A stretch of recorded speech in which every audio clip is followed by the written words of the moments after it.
بسم اللہ الرحمن الرحیم۔ سورہ بقرہ کے 11ویں رکوع کا لفظی ترجمہ اور گرامر چل رہی تھی، تو وہ میں آدھا رکوع ہوا تھا، آدھا باقی ہے، تو وہ میں اس کا لفظی ترجمہ اور مختصر گرامر جو رکوع باقی تھا وہ بیان کرتا ہوں۔ اس کے بعد انشاءاللہ اس 11ویں رکوع کی، رکوع نمبر 11 کی انشاءاللہ تفسیر بیان ہوگی۔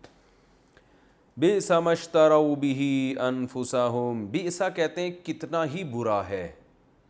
بئس عربی میں کیا کہتے ہیں، یعنی ایک تعجب کا صیغہ ہے۔ بئس اور بئس ما ایک ہی مطلب ہے۔ جیسے عربی میں ایک لفظ کہتا ہے نعمہ، کیا ہی خوب بندہ ہے بھائی، نعم الرجل، کیا بندہ ہے، تو بالکل اس کی اپوزٹ ہے بئس، بئس ما الرجل یا بئس الرجل، کتنا ہی گندا آدمی ہے، کتنا ہی برا ہے۔ تو یہ جب تعجب ہوتا ہے نا کسی کی برائی کو دیکھ کر، تو اس وقت یہ لفظ استعمال کیا جاتا ہے۔ تو اللہ کو تو ظاہر تعجب نہیں ہوتا، تو مراد یہ ہے کہ یہ بہت ہی بری چیز ہے، اتنی بری کہ قابل تعجب ہے۔ تو اس لیے اللہ نے فرمایا بئس ما اشتروا بہ انفسہم، کیا ہی بری چیز ہے، اشتروا بہ انفسہم، جس کے ذریعے انہوں نے اپنے نفس کو بیچ ڈالا، اپنی جانوں کو بیچ ڈالا۔ اشتروا کا معنی خریدنا بھی ہوتا ہے، بیچنا بھی ہوتا ہے، زیادہ تر خریدنے کے معنی میں استعمال ہوتا ہے۔ شراء، بیع و شراء کا لفظ آپ نے سنا ہوگا۔ اشتروا اصل میں تھا اشتروا، اکتسبوا کی طرح۔ بہت ہی بری ہے وہ چیز، بھی، جس چیز کے ذریعے انہوں نے اپنے آپ کو بیچ ڈالا۔ کیا مطلب، ان کو اللہ نے موقع دیا تھا اچھے کام کرنے کا، ایمان لانے کا، مگر دنیا کے چند ٹکوں کے بدلے میں انہوں نے اپنے آپ کو بیچ ڈالا، اپنے آپ کو گویا اپنا سودا کر ڈالا انہوں نے۔ وہ کیا ہے جس کے ذریعے اپنے آپ کو بیچ ڈالا انہوں نے، وہ کون سے برے اعمال ہیں جو اختیار کر کے انہوں نے اپنے آپ کو اپنا نقصان کر دیا؟ وہ اعمال کیا ہیں؟ ان یکفروا، یہ بات ہے، یکفروا کہ انہوں نے کفر کیا، بما، اس چیز کا، انزل اللہ، جو اللہ نے نازل کی، اس چیز کے ساتھ کفر کیا جو آسمان سے اللہ تعلیمات اور کتاب نازل کر رہا ہے۔ اور یہ اس لیے نہیں انہوں نے کیا کہ ان کو کوئی شبہہ تھا، دلائل میں کمی تھی، بلکہ بغین، بغی یہ اردو میں جیسے بغاوت نہیں ہے، اور سرکشی، صرف سرکشی کی بیس پہ۔ اور سرکشی کی کیا بیس تھی؟ ان ینزل اللہ، کہ اللہ نے نازل کر دیا، من فضلہ، اپنے فضل سے، علی من، اس شخص پر، یشاء، چاہتا ہے اللہ تعالیٰ جس پر، من عبادہ، اپنے بندوں میں سے۔ ٹھیک ہے نا؟ یعنی آیت کا بامحاورہ ترجمہ یہ ہوگا کہ انہوں نے کفر کیا اس کلام کا جو اللہ نے آسمان سے نازل کیا، اور کفر کی بیس بھی کوئی مضبوط نہیں ہے، یہ نہیں کہ دلائل کمزور ہیں، بلکہ بغین، صرف سرکشی کی بیس پہ۔ اور سرکشی کی بیس بھی کوئی مضبوط نہیں ہے، بلکہ بعض دفعہ انسان باغی ہو جاتا ہے، جیسے باپ اپنی اولاد پہ بہت سختی کرے تو بیٹے باغی ہو جاتے ہیں۔ تو بغاوت یا سرکشی کی بیس بھی مضبوط نہیں ہے کہ اللہ نے کوئی ظلم کیا ہو ان کے ساتھ، بلکہ اس کی بیس ہے جیلسی، حسد۔ وہ حسد کیا ہے؟ ان ینزل اللہ من فضلہ، کہ اللہ نازل کر رہا ہے اپنے فضل سے۔ کیا نازل کر رہا ہے؟ یعنی اپنی آیتوں کو اور اپنی نبوت کو، من یشاء، جس پر اللہ چاہ رہا ہے، من عبادی، اپنی نیک بندوں میں سے۔ یعنی یہ تو اللہ نے سلیکشن کر لی، ہم سے تو اللہ نے پوچھا ہی نہیں ہے۔ تو یہ چونکہ اتنا تفسیر ضروری تھی تاکہ آیت سمجھ میں آئے، تو اللہ فرماتے ہیں فباؤ، فا کا معنی پس، باؤ کا معنی لوٹے، یہ پہلے بھی گزر چکا ہے ضربو کی طرح، پس لوٹے، بغضب، علی غضب، ایک غضب کے ساتھ، علی غضب، دوسرے غضب کے اوپر، یعنی غضب در غضب۔ اللہ کا ایک غضب لے کے نہیں لوٹے، بلکہ غضب در غضب، کیونکہ بہت ساری وجوہات ہیں غضب کی، وہ پھر تفسیر میں انشاءاللہ بتاتا ہوں۔ وَلِلْكَافِرِينَ، اور ایسے کافروں کے لیے، ال کا مطلب ہوتا ہے مخصوص کافر، تو للکافرین اصل میں تھا لی الکافرین، تو الف سائلنٹ ہو گیا۔ وَلِلْكَافِرِينَ، اور ایسے کافروں کے لیے جو اس طرح کی حرکتیں کر رہے ہوں، عذاب، عذاب ہے، مہین، اہانت کرنے والا۔ مہین اصل میں تھا مہون، مکرمن کی طرح، یہ اہانت سے نکلا ہے۔ اہانت کہتے ہیں نا توہین، کسی کو رسوا کرنا، توہین اہانت ایک ہی چیز ہے۔ توہین عدالت کا کیس لوگ کہتے ہیں نا، توہین عدالت ہے بھئی۔ تو ایسا عذاب ہے جو ان کو رسوا کر دے گا۔ وَإِذَا، اور جب، قِيلَ لَهُمْ، کہا جاتا ہے ان سے، آمنو، ایمان لے آؤ، بما، اس کلام پر، انزل اللہ، جو اللہ نے نازل کیا، قالو، تو یہ جواب میں کہتے ہیں، نؤمنو، ہم ایمان لائیں گے، نکرمو کی طرح، بما، اس کتاب پر انزل علینا جو ہم پر نازل کی گئی تھی، یعنی تورات، ہم اس پر ایمان لائیں گے۔ وَيَكْفُرُونَ اور یہ انکار کرتے ہیں بِمَا اس کتاب پر، یعنی اس چیز کا، وراءہ جو اس کتاب کے علاوہ ہے۔ وراء، ما وراء عدالت آپ نے سنا ہوگا نا لفظ، یعنی عدالت کے علاوہ، کہتے ہیں نا ما وراء عدالت قتل جائز نہیں ہے، ما وراء عدالت یعنی عدالت کے پیچھے قتل، عدالت سے ہٹ کے، تو علاوہ، ہٹ کے، یہ سب معنوں میں ما وراء کا لفظ استعمال ہوتا ہے۔ تو وَيَكْفُرُونَ بِمَا اور یہ انکار کرتے ہیں بِمَا اس کتاب کا، وراءہ جو تورات کے علاوہ کوئی کتاب ہے، یعنی تہیہ کیا ہوا ہے کہ بس تورات پر ایمان لانا ہے، اور وہ بھی ایمان کیسا ہے، وہ بھی لنگڑا لولا ایمان ہے ان کا، اس کے علاوہ انہوں نے تہیہ کر لیا کہ ہم کسی کتاب پر ایمان نہیں لے کر آئیں گے۔ وَهُوَ الْحَقُّ حالانکہ وہ جو کتاب ہے جس پر ایمان لانے کا ان کو حکم دیا جا رہا ہے، یعنی قرآن، الحق وہ برحق ہے، مصدقاً تصدیق کرنے والی ہے، درست قرار دینے والی ہے، لما اس کتاب کو، معہم جو ان کے پاس ہے، مع معیت سے نکلا ہے، یعنی وہ اس کتاب کے مضامین اور تورات کے مضامین ایک دوسرے سے ٹکراتے نہیں ہیں، بلکہ یہ تو اسی کی تائید کر رہی ہے، تو اس پر تو اور زیادہ ایمان لانا چاہیے ان کو۔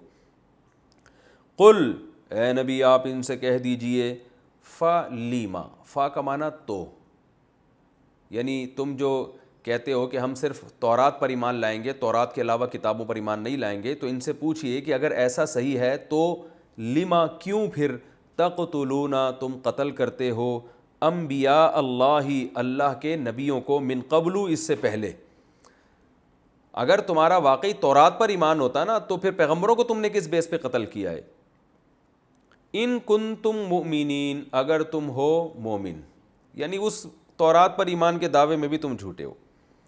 وَلَقَدْ جَاءَكُمْ اور تحقیق آ چکے ہیں تمہارے پاس، موسیٰ بالبینات واضح دلائل کے ساتھ، یعنی موسیٰ علیہ السلام کے بعد پیغمبروں کو تو تم نے قتل کیا، لیکن موسیٰ علیہ السلام پر تو ایمان کے دعوے دار ہو تم، ان کے ساتھ جو تم نے حشر کیا وہ بھی تمہیں معلوم ہے۔ آ چکے ہیں موسیٰ تمہارے پاس واضح دلائل کے ساتھ۔ ثم اتخذتم، ثم کا معنی پھر، اتخذتم تھا اصل میں، اتخذ یتخذو اصل میں تھا اکتسب یکتسبو کی طرح، اس کا معنی ٹھہرا لینا، کئی دفعہ گزر چکا ہے یہ لفظ، الف سائلنٹ ہو گیا۔ ثم اتخذتم پھر تم نے ٹھہرا لیا، العجلہ بچھڑے کو، عجل کہتے ہیں بچھڑا، کٹا بھی جسے میرا خیال ہے کہتے ہیں پنجابی میں، اب پتہ نہیں، کٹا تو شاید بھینس کے بچے کو بولتے ہیں۔ ثم اتخذتم العجلہ پھر تم نے ٹھہرا لیا بچھڑے کو، من بعدہ اس کے بعد بھی، یعنی موسیٰ علیہ السلام کے آنے کے بعد اور دلائل دیکھنے کے بعد، وَأَنْتُمْ اور تم ظالمون ظالم تھے، تم یہ سب غلط کر رہے تھے۔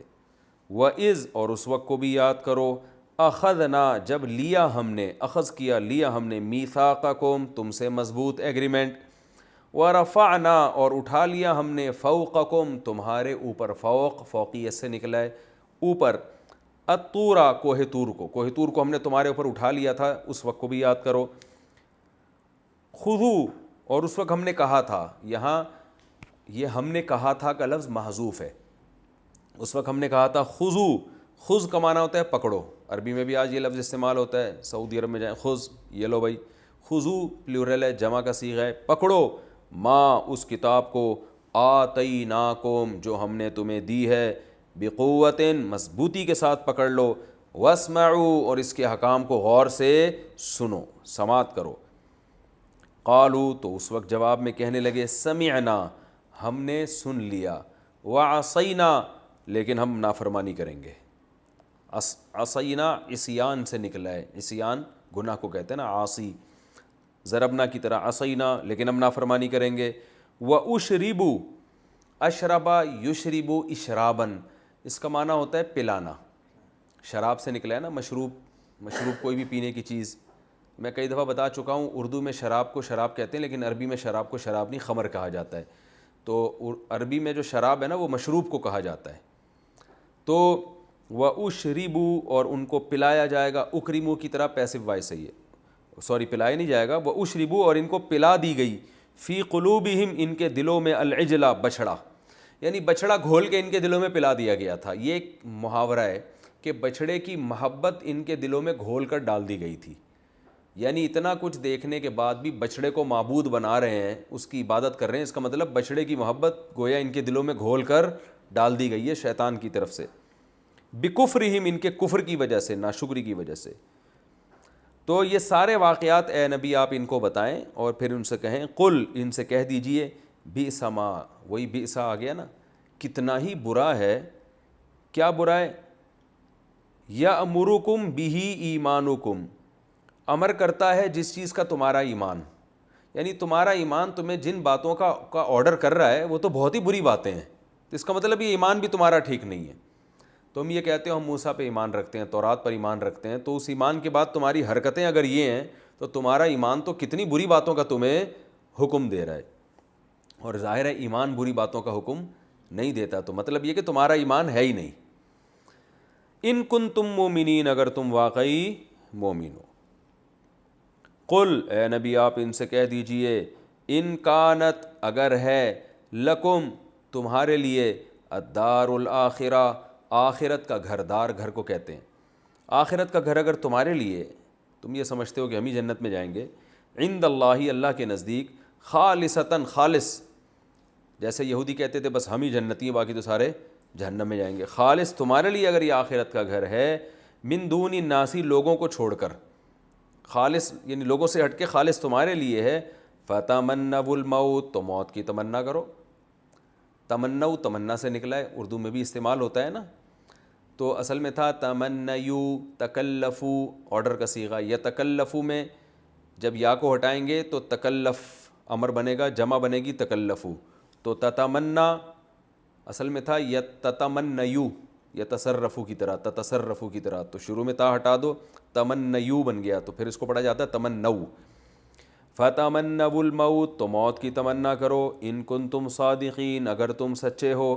آگے اللہ فرماتے ہیں وَلَن يَتَمَنَّوْهُ، ہرگز، لن جب شروع میں لگتا ہے اس کا مطلب ہرگز یہ کام نہیں ہوگا، لن یضربا، ہرگز نہیں ہوگا، تو لن يَتَمَنَّوْهُ، ہو سے مراد موت ہے، یہ ہرگز موت کی تمنا نہیں کریں گے، کیوں نہیں کریں گے، بیما، ان اعمال کی وجہ سے، قدمت ایدیہم، جو ان کے ہاتھوں نے آگے بھیجے ہیں، قدم یقدم کا معنی آگے بھیجنا، ایدی ہاتھ کو، جو اعمال ان کے ہاتھ بھیج چکے ہیں نا آگے آخرت کے لیے، ان کو بھی پتہ ہے وہ کبھی موت کی تمنا نہیں کریں گے۔ واللہ علیم، اللہ جانتا ہے، بالظالمین، ایسے ظالموں کو، ال لگا ہوا ہے نا شروع میں، ال تو خاص ظالم مراد وہ جن کا تذکرہ چل رہا ہے، اللہ ایسے ظالموں کو خوب جانتا ہے۔ آگے اللہ نے فرمایا وَلَتَجِدَنَّ، واو کا معنی اور، لام تاکید کے لیے، تجیدن اصل میں تھا تجیدو، اور تجیدو اصل میں تھا توجیدو، تضربو کی طرح، تضربو مارتا ہے یا مارے گا، توجیدو پاتا ہے یا پائے گا، تو ایک آدمی، موجود سے نکلا ہے نا، موجود پانا کسی چیز کو، اور نون تاکید کا لگ گیا آخر میں، تجیدن، تاکید پیدا ہو گئی، تم ضرور پاؤ گے، اور لام لگ گیا اور تاکید، تو اس کا مطلب ہوگا لتجیدن، آپ ضرور بالضرور پاؤ گے، ہم، ان یہودیوں کو، احرص الناس، لوگوں میں سب سے زیادہ حریص، احرص کمپیریٹیو ڈگری ہے، ازربو کی طرح، ازربو دوسرے کے مقابلے میں زیادہ مارنے والا، اتنی ڈیٹیل سے سمجھا رہا ہوں، اگر پھر بھی سمجھ میں نہیں آئے گا نا تو پھر بہت مشکل ہے آپ لوگ کا سمجھنا۔ احرص الناس، احرص حرص سے نکلا ہے، ازربو دوسرے کے مقابلے میں زیادہ مارنے والا، احرصو دوسرے کے مقابلے میں زیادہ حریص، تو احرص الناس لوگوں کے مقابلے میں سب سے زیادہ حریص، یہ مطلب ہوگا، صحیح ہے نا، لوگوں میں سب سے زیادہ حریص، علی حیات، حیات پر، آپ ان کو پائیں گے لوگوں میں زندگی پر سب سے زیادہ حریص، حرص لالچ کو کہتے ہیں، یعنی زندہ رہنے کی سب سے زیادہ لالچ آپ کو اگر کسی میں نظر آئے گی تو کس میں نظر آئے گی، ان یہودیوں میں نظر آئے گی آپ کو۔ وَمِنَ الَّذِينَ أَشْرَكُوا، عام لوگوں سے بھی زیادہ، وَمِنَ الَّذِينَ، اور ان لوگوں سے بھی زیادہ، أَشْرَكُوا جو شرک کرتے ہیں، یعنی مشرکین مکہ، جن کا کوئی سرے سے مذہب ہی نہیں ہے، حالانکہ وہ تو آسمانی مذہب کے حامل نہیں ہیں نا، وہ تو ان سے بڑے مجرم ہیں، لیکن پھر بھی ان کے دل میں زندگی کی اتنی لالچ نہیں ہے، عام کافروں کے دل میں جو کسی کتاب کو مانتے ہی نہیں ہیں، یہ کتاب کو ماننے کے باوجود بھی ان کو زندہ رہنے کا شوق سب سے زیادہ ہے۔ کتنا شوق ہے آگے اللہ نے اس کو بھی بیان کر دیا، یا ودو، ودادا یوددو، ذرا فتح یفتح ضرب یضرب کی طرح. یوددو کو پڑھا جاتا ہے یودو, یہ محبت سے نکلے, بہت زیادہ محبت. جیسے قرآن میں آتا ہے وَهُوَ الْغَفُورُ الْوَدُودُ, اللہ غفور بھی ہے اور بہت زیادہ محبت. حدیث میں آتا ہے تزوج الودود, ایسی عورت سے نکاح کرو جو بہت زیادہ محبت کرے. الولود, بہت زیادہ ولادت کرے, نسل بڑھائے تمہاری, محبت بھی کرے. تو ودود یہاں سے نکلا. یودو, یہ چاہتے ہیں. احدہم, ان میں سے ہر ایک. احد کا معنی ایک, ہم کا معنی ان میں سے ہر ایک کی چاہت کیا ہے. لو کا معنی اصل میں تو اگر ہوتا ہے, لیکن بعض دفعہ یہ کاش کے معنی میں بھی آتا ہے. جیسے ہم کہتے ہیں نا اگر یہ ہو جائے تو کتنا اچھا ہوگا, تو یہ تو لفظ تو ہم اف استعمال کر رہے ہیں یا اگر استعمال کر رہے ہیں, لیکن یہاں تمنا کا معنی پیدا ہو رہا ہے. اگر یہ ہو جائے تو یار, اگر میرے پاس 3 کروڑ روپے آ جائیں, لوگ کہہ رہے ہوتے ہیں نا تو میں یہ کروں گا, تو اگر سے مراد ہوتا ہے کاش ایسا ہو جائے. تو یہاں بھی کاش کے معنی میں کہ ان میں سے ہر ایک کی تمنا ہے. لو یعمرو, کہ کاش یعمرو, ان کو عمر دی جائے. عمرا یعمرو, عمر سے بھی نکلا ہے. اس کا معنی تعمیر بھی ہوتا ہے اور عمر دینا بھی ہوتا ہے, صحیح ہے نا. یسبحو کی طرح پیسو وائس ہے. لو یعمرو, کہ ان کو عمر دی جائے. الف سنتن, الف ہزار کو کہتے ہیں, سنہ سال کو کہتے ہیں. کہتے ہیں نا سن 1945, یہ سن کا لفظ سنا ہے نا, تو یہ وہی سن ہے جس کو عربی میں سنہ کہا گیا یہاں پہ. لو یعمرو الف سنتن, کہ کاش ان کی عمر دے دی جائے 1000 سال. ان میں سے ہر ایک کی تمنا کیا ہے کہ کم از کم 1000 سال ہمیں زندہ رہنا بہت ہماری صحت کے لیے ضروری ہے. اللہ فرماتے ہیں وما ہوا, ماں کا معنی نہیں اور واو کا معنی اور, وما ہوا, اور نہیں ہے یہ. ہوا کا معنی یہ سے کیا مراد ہے جس کا پہلے ذکر ہو گیا, یعنی 1000 سال کی عمر. یعنی یہ جو 1000 سال کی عمر ہے, بی مزحزح, بی زائد ہے, با جو ہے نا بی, یہ با کا لفظ یہ زائد ہے. مزحزح یہ مکرم کی طرح آپ سمجھ لیں, اس میں فاعل ہے. اس کا معنی ہوتا ہے دور کر دینا. جیسے قرآن میں آتا ہے فمن زحزح عن النار, جو نار سے دور کر دیا گیا. زحزح وادخل الجنۃ, اور جنت میں داخل کر دیا گیا. فقد فاز, وہ کامیاب ہو گیا. تو زحزح, مزحزح, دور کرنے والا. تو اللہ فرماتے ہیں وما ہوا بمزحزحہ, اور یہ جو 1000 سال کی عمر ہے نا, یہ ان کو دور کرنے والی نہیں ہے. ہی کا معنی یہ بندہ, یہ 1000 سال کی عمر ان کو دور کرنے والی نہیں ہے. من العذاب, عذاب سے, سمجھ رہے ہو. ان یعمر, آگے اسی کے کو ریپیٹ کیا ہے, یعنی یہ بات یعمر کہ ان کی عمر بڑھا دی جائے. یعنی یہ 1000 سال کی عمر ان کو اللہ کے عذاب سے نہیں بچا سکتی. یعنی یہ بات ان یعمر کہ ان کی عمر میں اضافہ کر دیا جائے. تو اگر یہ 1000 سال زندہ بھی رہ لیں تو پھر بھی ان کو خوش ہونے کی ضرورت نہیں ہے. جانا پھر بھی کہاں ہے, جہنم کی آگ میں جانا ہے. واللہ بصیر, اور اللہ دیکھ رہا ہے, بما, ان اعمال کو, یعملون, جو عمل یہ کر رہے ہیں. یہ 11ویں رکوع کا میں نے آپ کے سامنے لفظی ترجمہ بھی بیان کر دیا. یہ رکوع کافی لمبا ہے اور مختصر گرامر بھی بیان کر دی. اب اس کی مختصر تفسیر. مختصر تفسیر اس لیے کہ ہمارا اصل ہدف قرآن کی آیتوں کو سمجھنا ہے. بہت ورنہ قرآن پہ تفسیریں تو پھر آپ 6 مہینے بھی ایک آیت پہ گزارے جا سکتے ہیں. اب آپ دیکھو نا میرا سورہ قلم میں جو تفسیر چل رہی ہے وہ میرا خیال ہے ایک آیت ہے جو 3 مہینے ہو گئے, اس سے ہم آگے نہیں بڑھ پا رہے. تو ہمارا مقصد اس درس میں صرف قرآن کو سمجھنا ہے کہ جب آپ نماز میں یا ویسے تلاوت کریں تو قرآن کا خاکہ آپ کی سمجھ میں آئے, قرآن کہہ کیا رہا ہے ہم سے. یعنی بیسک جو تفسیر ہے بس اسی کو میں فوکس کر رہا ہوں. اللہ تعالیٰ نے ان آیتوں میں, اس رکوع میں ہمیں بتایا کہ میں نے بار بار بتایا تھا ان آیت کا اصل منظر کیا ہے کہ یہودی اہل کتاب تھے, ایمان نہیں لاتے تھے, تو صحابہ کو اس سے بہت تکلیف ہوتی تھی کہ یہ پڑھے لکھے لوگ ہیں, تورات میں اللہ نے نشانیاں بیان کی ہیں, تو ان کو ایمان لانا چاہیے. اس کی میں ایک ایسی مثال دیتا ہوں کہ آج اگر حضرت عیسیٰ علیہ السلام نازل ہو جائیں تو حضرت عیسیٰ علیہ السلام کے نزول پر ایمان مسلمانوں کا ہے نا, اور بخاری مسلم کی صحیح حدیثیں ہیں, قرآن میں بھی ہے کہ وہ آسمانوں پہ ہیں, اور ان کی علامتیں بھی ہیں کہ کہاں نازل ہوں گے, اور ان نازل ہونے سے پہلے کیا کیا واقعات دنیا میں رونما ہوں گے, امام مہدی آ چکے ہوں گے. تو یہ سب چیزیں تو مسلمانوں کو پتہ ہے نا.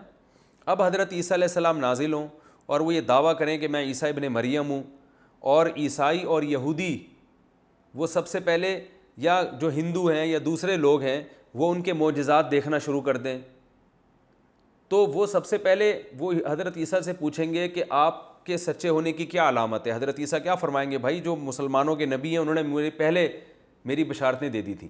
تو ساری دنیا پھر مسلمانوں کی طرف دیکھے گی نا کہ یہ ایمان لاتے ہیں کہ نہیں لے کر آتے. اگر یہی ایمان نہیں لے کر آ رہے, یہ ان کتابوں کو چھپا دیں, ان حدیثوں کو چھپا دیں, تو پھر نتیجہ کیا نکلے گا کہ یہ حضرت عیسیٰ پر ایمان لانے کی راہ میں رکاوٹ بن جائیں گے سب سے بڑی. یہ ان حدیثوں کو اگر چھپا دیں اور ان آیتوں کو اور ان نشانیوں کو چھپا دیں, تو اس سے حضرت عیسیٰ علیہ السلام کو کس قدر تکلیف ہوگی. یہ میں ایک مثال دے رہا ہوں, حقیقت میں ایسا ہوگا نہیں. جب نازل ہوں گے تو حدیث میں پتہ چلتا ہے کہ یہ امت ان پر ایمان لائے گی, ان کو تسلیم کرے گی.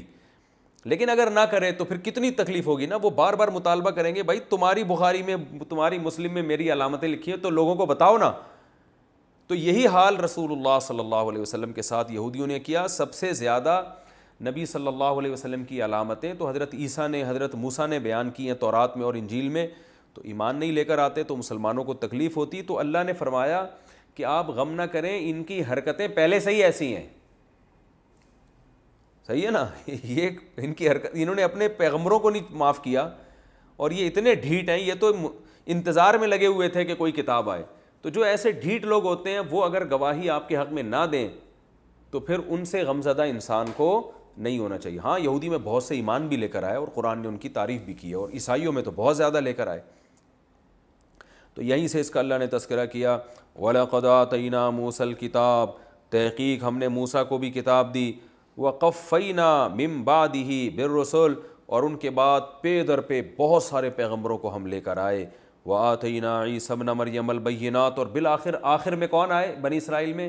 عیسیٰ ابن مریم, واضح دلائل کے ساتھ. وَأَيَّدْنَاهُ بِرُوحِ الْقُدُسِ, اور مقدس روح یعنی جبریل کے ذریعے ہم نے ان کو طاقت بھی دی. یعنی پیغمبر بھی طاقتور, ان کی دعوت بھی طاقتور, ان کا مشن بھی زبردست, اور مشن کو غالب کرنے کے لیے تمام اختیارات بھی اللہ نے ان کو دیے. اس کے باوجود اللہ فرماتے ہیں یہودیوں کی حرکتیں دیکھو, جو اس وقت موجود تھے ان کی حرکتیں کیا تھیں. روح القدس سے کیسے اللہ نے تقویت دی کہ جبریل علیہ السلام آپ کے ہر وقت ساتھ رہا کرتے تھے, اور دل میں آپ کو یہودیوں کی جو اس وقت آپ کا انکار کر رہے تھے نا, اس سے جو آپ کو غم ہوتا تھا تو آپ کو تسلی دیتے تھے, آپ کی تائید کرتے تھے, آپ کی حفاظت بھی انہوں نے کی.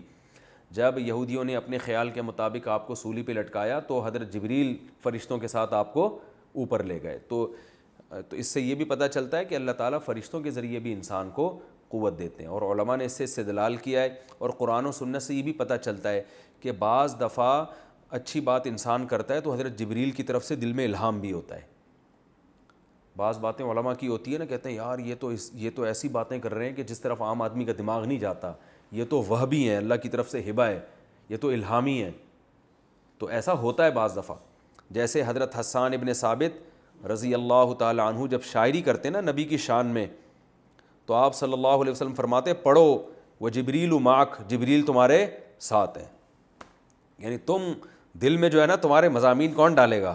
جبریل ڈالیں گے تمہارے. تو ایسے ایسے تبھی ان کی شاعری دیکھو نا, کیسی خوبصورت شاعری ہے حضرت حسان ابن ثابت کی.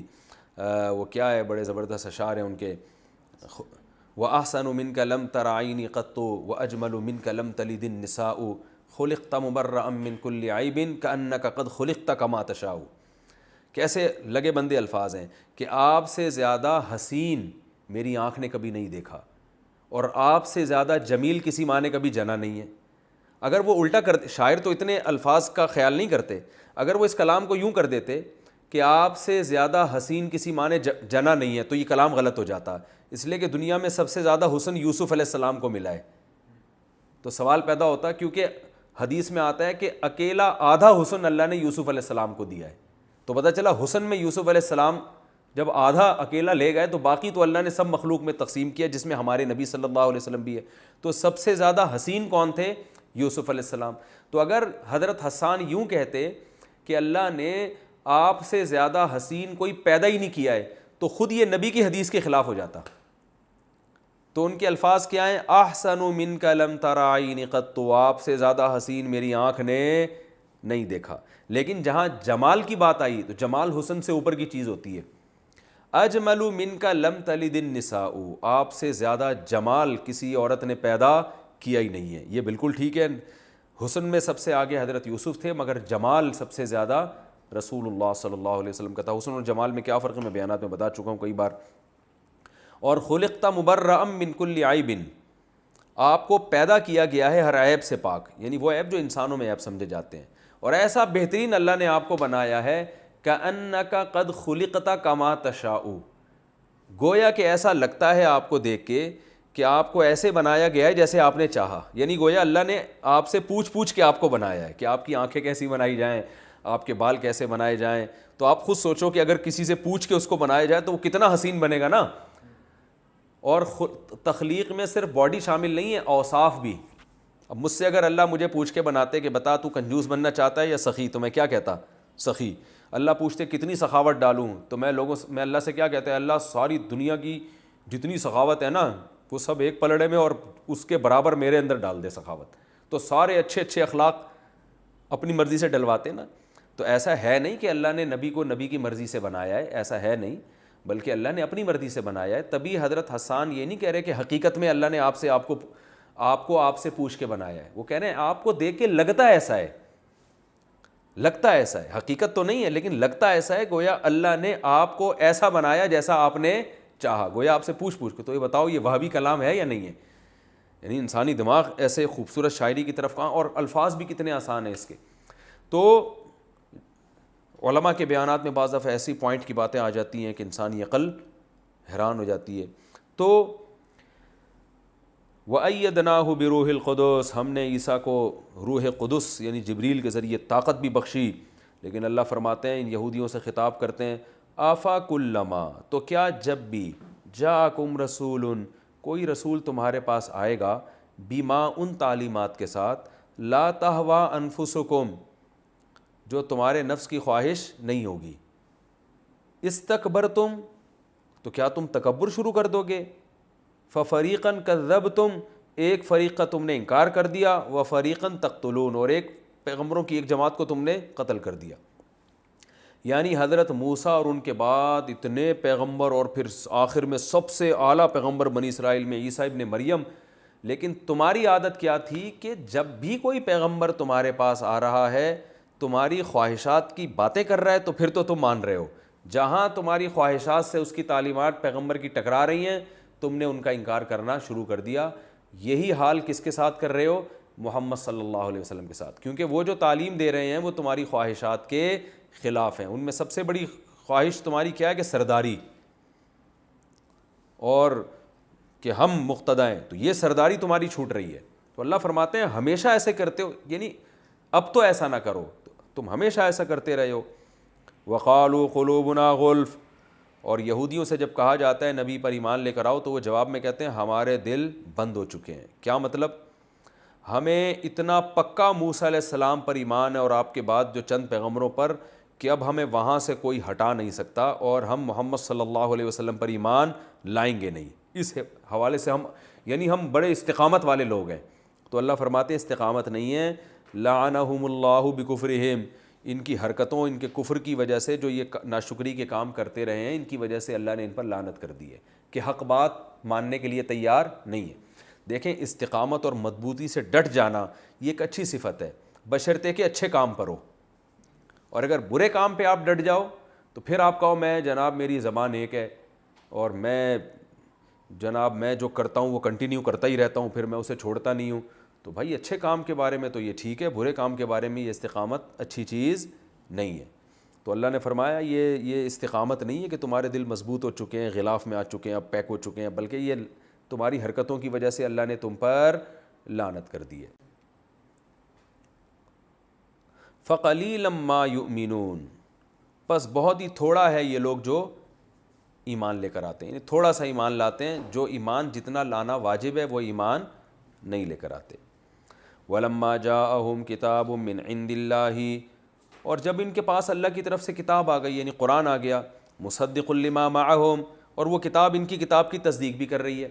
یہ بار بار قرآن اس لیے ذکر کرتا ہے کہ بھئی جو کتاب ہے تمہاری کتابوں کی تصدیق اس لیے کہ اگر کوئی ایسی کتاب آئے جو ان کا انکار کر رہی ہو نا تو پھر بڑی آزمائش ہے.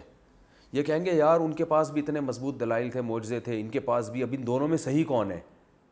تو پھر حق کو پہچاننا مشکل ہو جاتا ہے نا. لیکن اگر نیا پیغمبر آ کے پرانے ہی پیغمبر کی تعلیمات کو عام کر رہا ہے, وہی عقائد بیان کر رہا ہے, تو پھر ایمان لانا آسان ہو جاتا ہے, کیونکہ اب آزمائش میں نہیں ڈالا جا رہا آپ کو, بلکہ اس پر بھی ایمان لاؤ, اس پر بھی ایمان لے کر آؤ. تو اللہ فرماتے ہیں جب ان کے پاس کتاب آ گئی اور وہ کتاب ان کی کتابوں کی تصدیق کر رہی ہے, وَكَانُوا مِن قَبْلُ يَسْتَفْتِحُونَ عَلَى الَّذِينَ كَفَرُوا, اور اس سے پہلے یہ لوگ جو عام کافر ہیں یعنی مشرکین مکہ, ان پر فتح بھی طلب کر رہے تھے.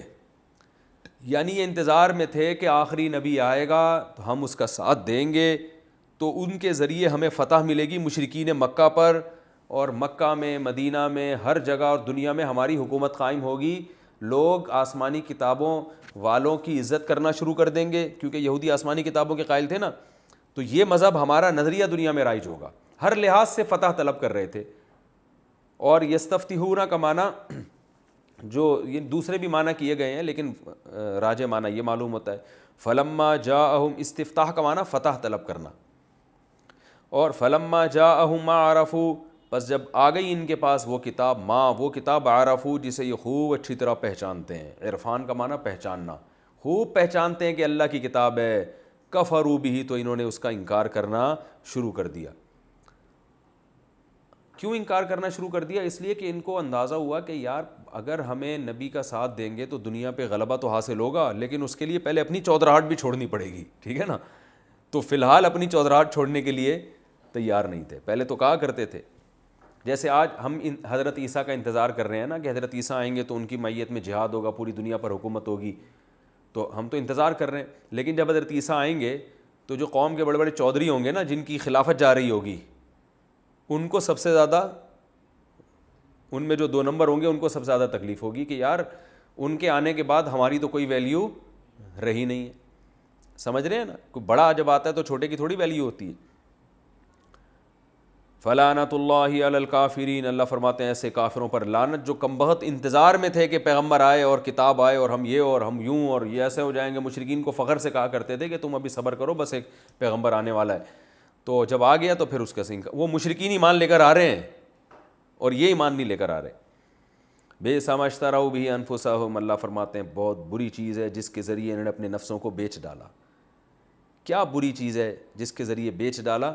کفر کیا اس کتاب کا جو اللہ نے نازل کی. اور کفر کی بیس کیا ہے؟ سرکشی, بغاوت. اور بغاوت کی بیس کیا ہے؟ ان ینزل اللہ من فضلہ علی من یشاء, کہ پیغمبر تو ہم میں سے آنا چاہیے تھا, ہم سردار ہیں, ہم پڑھے لکھے, یہ امی لوگوں میں سے پیغمبر کیوں آ گئے جو یتیم ہیں, جن کے پاس پیسے نہیں ہیں, غریب ہیں. تو اللہ نے اپنا فضل جس پہ چاہا نازل کیا, اس سے ان کو کیا ہو رہی ہے؟ تکلیف ہو رہی ہے.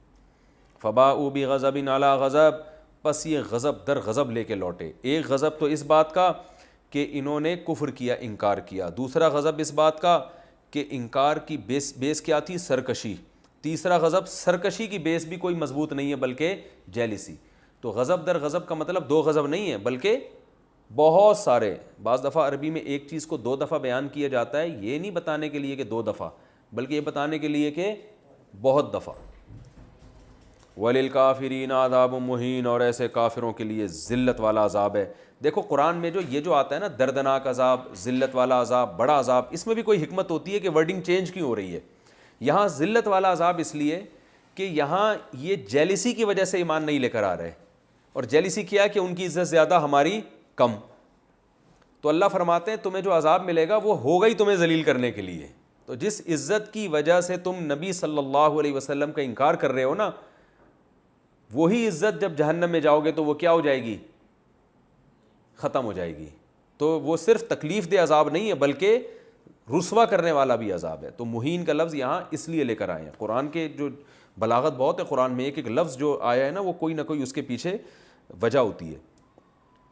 وَإِذَا قِيلَ لَهُمْ, اور جب ان سے کہا جاتا ہے ایمان لاؤ جو کتاب اللہ نے نازل کی ہے, تو بجائے اس کے کہ کہیں کہ بھائی ہم ایمان اس لیے نہیں لے کر آتے کہ ہم تو ہیں ہی نہیں مومن, ہم تو آسمانی کتابوں کو سرے سے مانتے ہی نہیں. جیسے ایتھیس یا گمراہ آدمی کیا کہے گا, بھائی ہم تو یہ سلسلے کو مانتے ہی نہیں ہیں, تو لوگ پھر اس کو عزت ہی نہیں دیتے.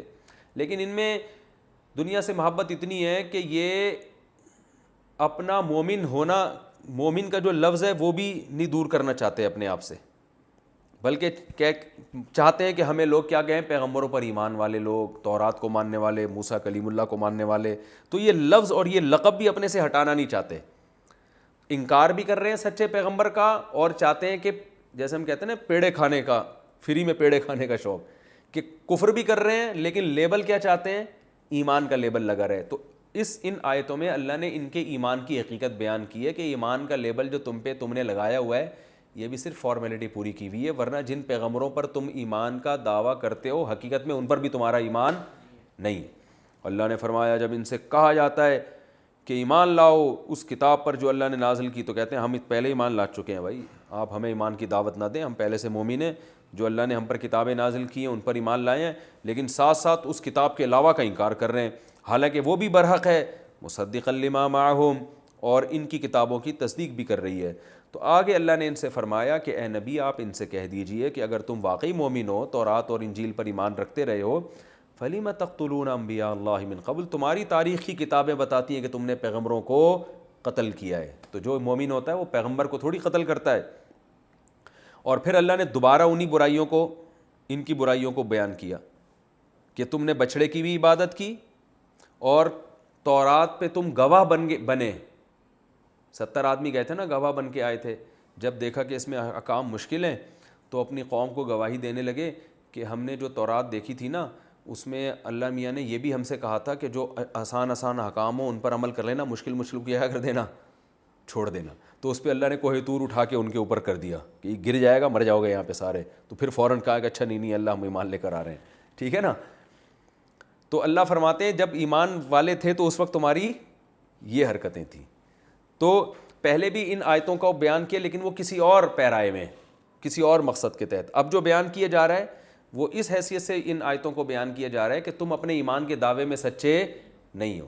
تو اس لیے تکرار نہیں ہے کہ جو مضمون اللہ نے پہلے بیان کیا وہ دوبارہ کیوں بیان، اور پہلے کسی اور مضمون کو بیان کرنے کے لیے بتایا گیا تھا، اب یہ بتانے کے لیے کہ تم جو کہتے ہو مومن ہیں تو یہ مومن کا دعویٰ بھی تمہارا ٹھیک نہیں ہے. اللہ نے فرمایا جب تمہارے پاس موسیٰ علیہ السلام واضح دلائل لے کر آئے، وہ واضح دلائل کیا تھے؟ لاٹھی کو سانپ بنانا، سمندر کا 2 ٹکڑے ہو جانا، اتنے واضح تم نے دیکھے، فرعون کا غرق ہو جانا، سب کچھ ہونے کے بعد بھی تم نے کیا کیا؟ جیسے ہی موسیٰ کوہ طور پہ گئے ہیں تو ان کے بعد تم نے بچڑے کو معبود بنا لیا. وَأَنْتُمْ ظَالِمُونَ، اور تم بڑے ظالم تھے. اور اس وقت کو بھی یاد کرو جب ہم نے تم سے معاہدہ کیا کہ تورات پر ایمان لے کر آؤ گے، لیکن نہیں لے کر آئے اور کہنے لگے آسان پر عمل کریں گے، مشکل کو چھوڑ دیں گے. تو ہم نے کوہ طور کو تمہارے اوپر اٹھا لیا اور ہم نے کہا خذوا ما آتیناکم بقوہ، پکڑو اس کو مضبوطی کے ساتھ اور سنو جو کچھ اس میں لکھا ہوا ہے. قالوا، تو کہنے لگے سمعنا وعصینا، ہم نے سن لیا مگر ہم مانیں گے نہیں. یہ جو سمعنا وعصینا ہے نا، ظاہر ہے کوئی زبان سے یوں تھوڑی کہے گا ہم نے سن لیا اور ہم نے نہیں مانیں گے، یعنی اوپر سے کہا کہ ہم نے سن لیا اور دل میں کیا تھا؟ مانیں گے نہیں. دل میں یہی تھا کہ ڈنڈی مارنے کا جہاں موقع ملے گا صحیح ہے نا، اللہ بچائے. لیکن سارے ایسے نہیں تھے، یاد رکھو قرآن میں جگہ جگہ اہل یہود میں جو اچھے لوگ تھے ان کی تعریف بھی ہے. بہت سے ان میں اچھے تھے جن کی نسل میں آگے پیغمبر پیدا ہوئے ہیں. داؤد علیہ السلام بھی تو بنی اسرائیل میں ہی تھے نا، تو وہ تو بہت اچھے تھے. جالوت کے خلاف جو لڑنے والے تھے وہ بھی تو بنی اسرائیل میں تھے نا. تو سارے خراب نہیں تھے، میجورٹی کی بات ہو رہی ہے. تو اللہ فرماتے ہیں کہ مان لیا لیکن عمل سے کیا ثابت کیا؟ یا تو عصینا کا یہ مطلب ہے کہ دل میں کہنے لگے ہم نہیں مانیں گے، یا یہ کہ زبان سے کہا سن لیا مگر عمل جو تم نے کیا اس سے بزبان حال تم نے یہ بتایا کہ ہم عمل نہیں کریں گے. تو اس میں صحابہ کی بھی فضیلت ثابت ہوتی ہے اس آیت میں. وہ ایسے کہ سورہ بقرہ کی آخری آیات میں اللہ نے جو صحابہ کا بیان کیا نا، قالوا سمعنا واطعنا غفرانک ربنا والیک المصیر، کہ یہ کہتے ہیں اللہ ہم نے سن لیا اور ہم کیا کریں گے؟ اطاعت کریں گے. تو اللہ فرماتے ہیں، یہ کہاں چلا گیا؟ اچھا، خذوا ما آتیناکم بقوۃ واسمعوا قالوا سمعنا وعصینا واشربوا فی قلوبہم العجل بکفرہم، اور ان کے کفر کی وجہ سے ان کے دلوں میں بچڑے کی محبت ڈال دی گئی. ان پہلے سے حرکتیں ٹھیک نہیں تھی جس کی وجہ سے بچڑے کی محبت ان کے دل میں پیدا ہو گئی. اور یہ تو اس آیت سے بھی پتہ چلتا ہے کہ انسان جب بدعمالیاں کرتا ہے تو بدعمالیوں کی وجہ سے مزید بدعمالیوں کی محبت پیدا ہو جاتی ہے. تو وہ کچھ ایسے پہلے کام کیے تھے جن کی وجہ سے کفر کرنا ان کے لیے آسان ہو گیا. وقت پورا ہو گیا. یہ رکوع تھوڑا سا باقی ہے، پھر انشاءاللہ اگلے ایپیسوڈ میں اس کی بقیہ تفسیر بیان ہوگی۔ اللہ تعالیٰ سمجھنے کی، عمل کرنے کی توفیق عطا فرمائے۔